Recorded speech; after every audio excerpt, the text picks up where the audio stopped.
Hey everyone, it's Chad and welcome back to my channel. If you're new here, I make college videos, lifestyle videos, sometimes food and like coffee videos. I don't know. I make a bunch of videos. So today, sorry, I can't sit still apparently. We are going to be talking about my first year at UBC in its entirety, kind of. Like I'll just be breaking it up into different sections. I'm ready to talk about it. I have my iced coffee, obviously, and let's get into it.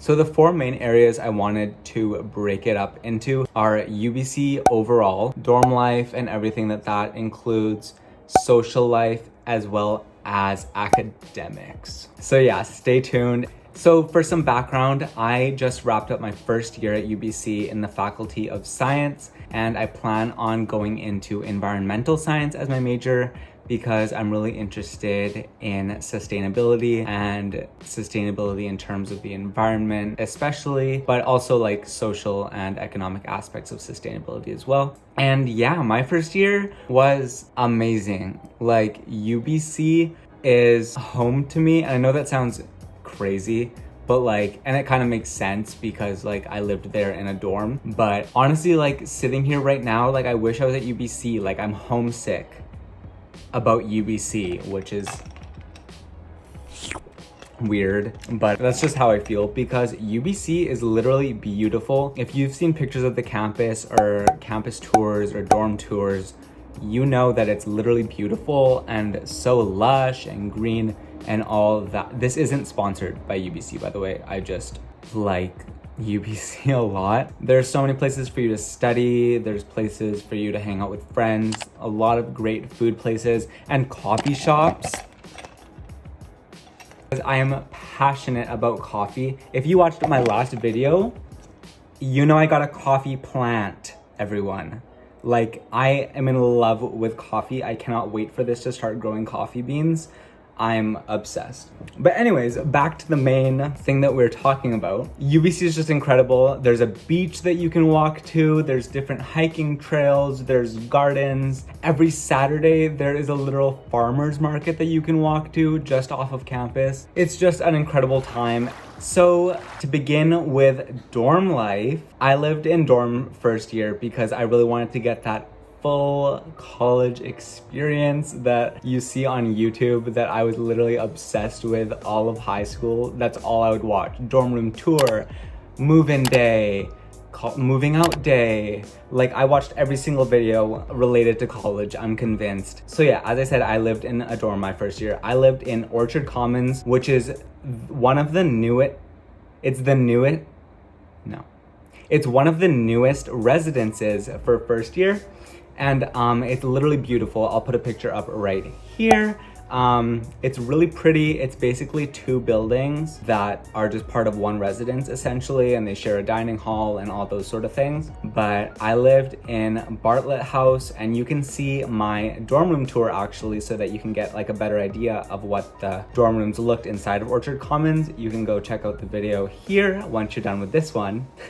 And yeah, it was honestly an amazing time for a whole bunch of reasons. Like before leaving for college, I was not too worried about my dorm and stuff like that. Like I was more excited than anything. And then once I got there and realized how amazing the people on my floor were, like it was insane. And I knew I had made the right decision because I literally met so many best friends from my floor alone. And that's like an insane thing to me. And if you're debating whether or not to live in dorm first year, one of the things that I always think about is there are very limited, if not like no opportunities in your life where you can live on a floor with so many of your friends and to just knock on the door at 2 a.m. for no reason and just annoy them or have fun. Like it's just an overall amazing time within your own floor. And then building on that, there are so many opportunities within your dorm residence to like be involved. So you could do things from joining different clubs or committees within residence, and then also joining like councils. I was a part of the Orchard Commons Residents Association as sustainability rep, which is very on brand for me. And so that was sort of a cool way for me to get involved and have like my voice heard within residence, and then also like meet new people. And like it was just an amazing thing for me to get opportunities. One of my favorite things that I did was run my own environmental themed event where we made zero waste products. Here's a clip from my college night routine that I actually filmed some of the event. Dorothy, do you want to give a review of your toothpaste? Yes. That's actually what I want. Do you want me to give a review? Just do it. Do you think that would be good for you? Please. Okay, well, like, this is the toothpaste that I made today. But yeah, getting involved is super important, and I think makes a big difference in residence because you're just giving yourself more opportunities to meet people and just experience things. Like, you should experience things. I think you should experience it. You always say I want to experience things, but I don't think you actually want to experience things because you would experience it if you wanted to experience things. I don't know what you're talking about. So now time to talk about food in residence, because I know this is a big concern for some people, because I feel like you're told that food in res is really bad, but I loved it. Maybe I'm like one in a million, but I thought there were so many options, specifically at UBC, for different types of food for whatever you want. And I'm vegetarian, sometimes vegan, but like there are just so many choices. Like you could get pasta, pizza, ramen, like there's just a bunch of options for you, and they switch it out sometimes too. So basically how it works is there's 3 dining halls at UBC. There's one in Orchard Commons called Open Kitchen. There's one in Totem Park called Feast. And there's one in Vanier called Gather. And these are basically all the first year dining halls, and your meal plan that you have to buy when you live in dorms. Basically, some money is allotted for these dining halls called res dollars, and then you're also given a certain amount of dollars called flex dollars, which you can use at different places on UBC campus. So like you can use it at Starbucks. That's where all my flex dollars went. You can use it for like Tim Hortons, Triple O's. There's just a bunch of different options for you. So if you get tired of dorm food, you have like a bunch of things to do. Oh, you can also order from Domino's, which is off campus. You can still give them your student card number and you just order pizza literally to your room. You have to go like downstairs and pick it up, but if you're studying with friends, you can literally order pizza. So social life. My first year, I think I had a pretty decent social life at the expense of my academics sometimes, but that's okay. Overall, there were a whole bunch of ways in which you can be social at UBC, because along with living in dorms, there are a whole bunch of other ways to meet people and stuff like that. And so if you don't decide to live in a dorm, and you decide to like commute from home or whatever, or like find your own place off campus, that's okay, because you're not entirely cutting yourself out of college life. Obviously, there are a bunch of clubs that you can join. There are like you can meet people in lectures. There's just a whole bunch of opportunities that are waiting for you for if you don't live in dorms. And then obviously if you live in dorms, this is like just added on to that existing relationships that you're going to build and stuff like that. And another cool thing about UBC is that there are so many different councils, and I'm sure this applies for like a variety of schools, but like whether you're interested in sustainability or astronomy or cooking and baking, journalism, there are things for you to do anywhere. And there's so many committees and councils for you to join that you're going to be able to find people with similar interests to you, and then also just be able to explore your passions and also join things that you think would help your resume or whatever, stuff like that. And then along with that, there are also a bunch of job opportunities if you want to work during the school year. Honestly, college is a great time for you to really branch out and meet new people, and also just like find yourself. I know that sounds really cliche, but it's like true. You're gonna find yourself because you're gonna be able to surround yourself with people who you like and want to be around. if you don't want to hang out with certain people, you don't have to. Like, this is your experience, this is your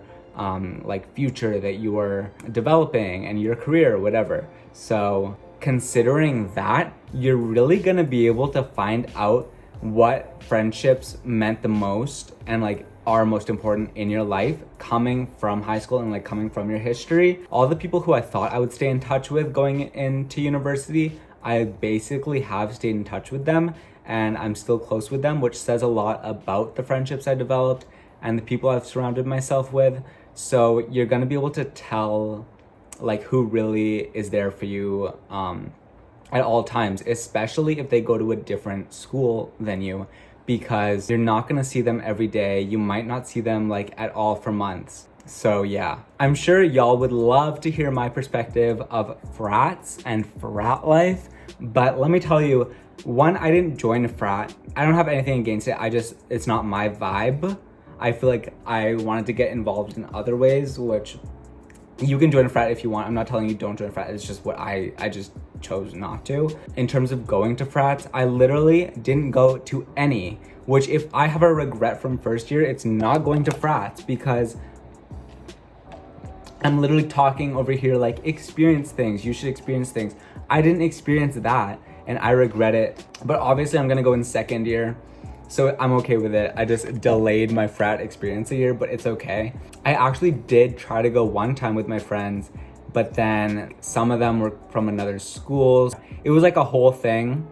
Not that I wanted to go anyways. What else is there about social life? Oh, if your friends want to hang out and you're studying, don't like be afraid to say no, or also don't be afraid to put down your book and go hang out.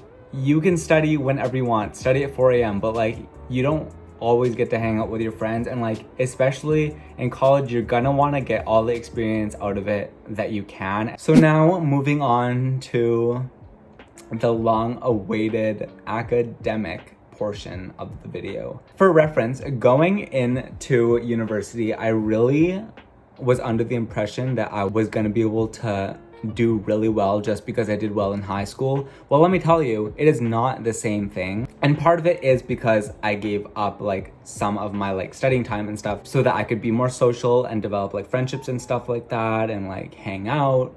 A lot of it came down to just not having the right strategies, I think. Like my first math midterm came around and I got 32%. I remember for like the whole week after, I would like hang out with friends and I'd be like, don't ask me about my math midterm mark. But looking back on it, I'm like, oh, I really don't care. Like that was just a learning opportunity for me. As much as we liked to believe that in high school, like grades, at least in the beginning, really don't matter, because you're gonna be able to learn from those mistakes and then implement new strategies that are gonna help you get better grades. For reference, in first term, I took 3 courses, and then in second term, I took 5, and I had a way better GPA in second term because I learned from my mistakes and implemented new studying strategies. And yeah, don't be too hard on yourself. And if you aren't getting the grades that you think you should be getting, even though you're working extremely hard, there are a bunch of resources on campus where you can get help. Don't be afraid to ask for help. Like, don't be embarrassed or anything like that. We all go through academic struggles at some points in our life, and it's okay to acknowledge that. So yeah, overall, my first year at UBC was basically all that I could have asked for as a college experience overall. Like, it was so much fun, and I met a whole bunch of amazing people, and I really learned a lot about myself too, which is obviously important. And yeah, I love it. There's a whole bunch of coffee shops that you can go to study at. If you want to stay tuned for more college content like this or have more questions, make sure you comment down below what else you would like to hear about my experience from UBC or stuff like that. So if you did like this video, make sure to like down below and also subscribe so that you stay up to date on all my new videos, and also hit that bell down below so you're notified every time I post a new video. And yeah, thanks y'all so much for watching, and I'll see you in the next video. Bye.